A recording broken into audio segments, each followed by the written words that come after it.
Today on Ham Radio Q&A, I'm going to talk about crossband repeating, what it is, and some of the pitfalls of using it, so please keep watching for more.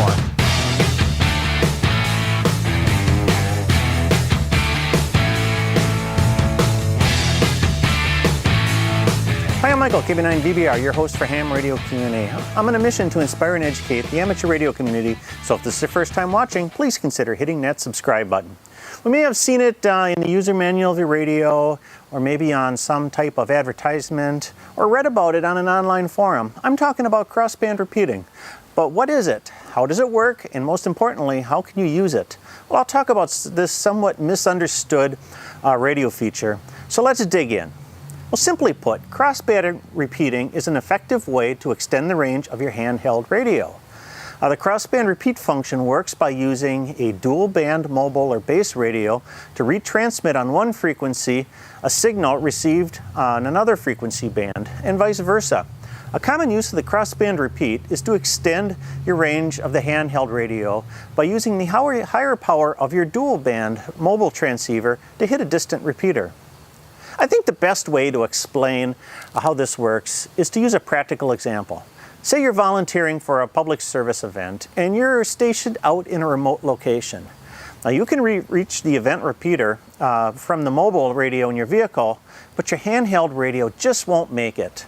That'd be okay, if you're going to be always at your car, but your tasks take you away from your mobile radio, so you either can't hear what the mobile radio is outputting, or you have to run back every time you want a transmission. With crossband repeat, you can pick a simplex channel on your radio, and then every time the mobile hears the transmission from the repeater, it will retransmit on your simplex frequency.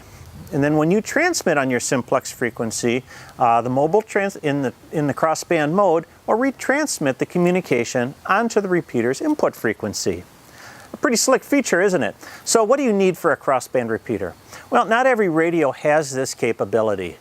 So the first order of business is a dual band mobile radio with dual VFOs. Some examples radios with this capability are the Yaesu FTM 400, a Kenwood's TM V71A or TM D710, and also the ICOM's ID 5100A. All of these are dual band, dual VFO transceivers.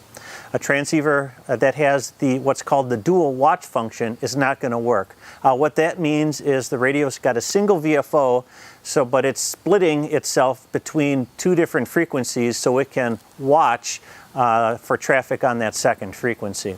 That's not going to work for crossband repeating. You need two VFOs, one for UHF and one for VHF, in order for the crossband to work. Now with crossband, you're also going to need to pick a simplex channel on your radio so that every time your mobile hears a transmission from the repeater, it will retransmit it on your simplex frequency. When you transmit on your simplex frequency, the mobile will then retransmit the communication onto the repeater frequency. So where do you pick as a simplex crossband frequency?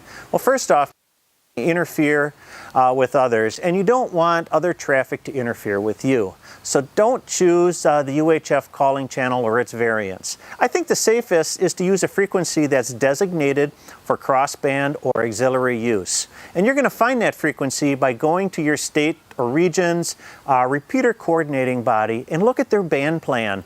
In there, they'll list several UHF crossband or remote-based frequencies that you can use for that purpose. For this video, I'm going to demonstrate the crossband function of the Yaesu FTM 400 XDR.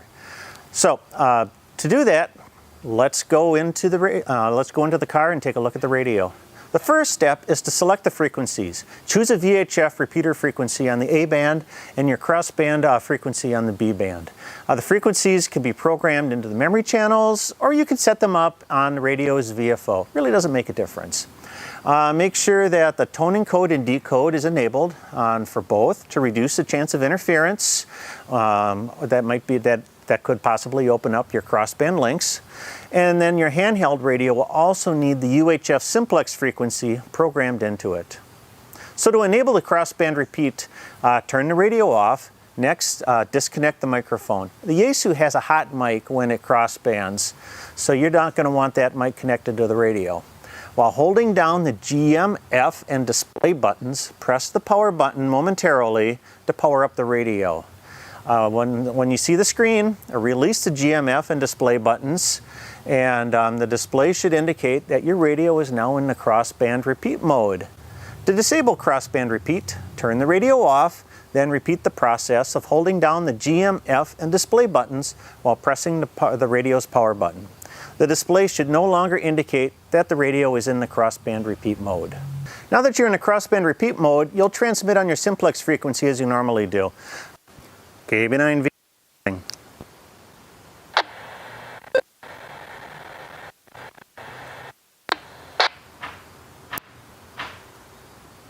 KB9 VBR.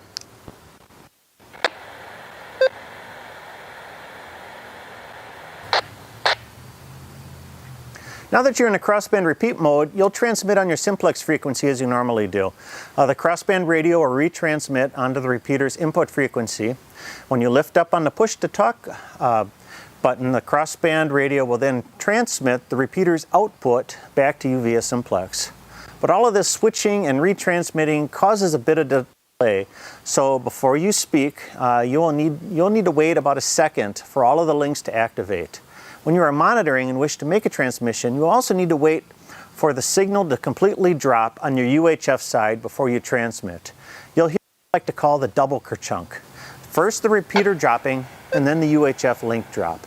So don't be fast on the microphone button. Give plenty of time for all of the links to activate and deactivate before speaking.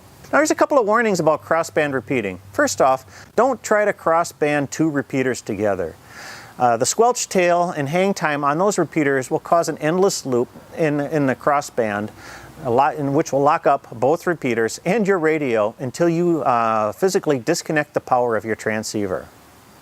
Second, keep the power of your crossband transceiver at the lowest level necessary to maintain communications. When you're in the crossband mode, you're running at 100% duty cycle, and the constant use of crossband can cause your rig to get quite warm very fast. So keep the power low, give it a rest when necessary, and if you're using the mobile rig in your car, you may also want to attach it to an external battery so you don't wear down your automobile's starting battery. And finally, there's a couple of legal issues concerning crossband repeating. Your crossband repeat transceiver is an auxiliary station, and you're controlling it via a remote control. So first off, you're going to need some method to disable the station if it fails. If you're near the radio, such as you're using the crossband repeat from your car while you're roaming about, you would be close enough that you could shut it off if need be. Or the second option is to enable the timeout timer on the radio. This will kill transmissions if they exceed, say, 3 minutes in length. The second issue is that since you're unable to identify the transmission on the UHF side yourself, its output of the repeater being sent to your handheld, this could be considered an unidentified transmission. So to be completely legal in that regard, you'll need some type of automatic identification process. The Kenwoods, the TM D710 and V71A, both have that capability built into them, an automatic CWID on the UHF side, but unfortunately, other models of radios don't have this feature. But I'm not advocating that you break FCC rules, but history has shown that the FCC has often turned a blind eye to crossband repeat. So as long as you don't cause harmful interference, it's really up to you how and when you wish to use the crossband repeat feature. I'm sure if you keep the transmit power low and use it on an itinerant basis, you're going to be just fine. So do you have questions about crossband repeat? What are your experiences using a crossband repeater? I'd love to hear them. Please leave a comment in the video description below. I'll filter through them and keep that conversation going, and maybe pick out the best ones for my next Your Questions Answered video. For more articles and information, be sure to check out my blog at www.jpole-antenna.com. Your support of this channel drives the production of future videos, so you can do a few things for me. Number one, if you enjoy this video, give me that thumbs up. I really appreciate that. Check out some of the recommended videos alongside here. And also, if you haven't already done so, press that subscribe button. Pressing subscribe and clicking the bell notification will inform you when future videos are released. Well, that's it for this time. I'm Michael, KB9V. Have a great day, and 73.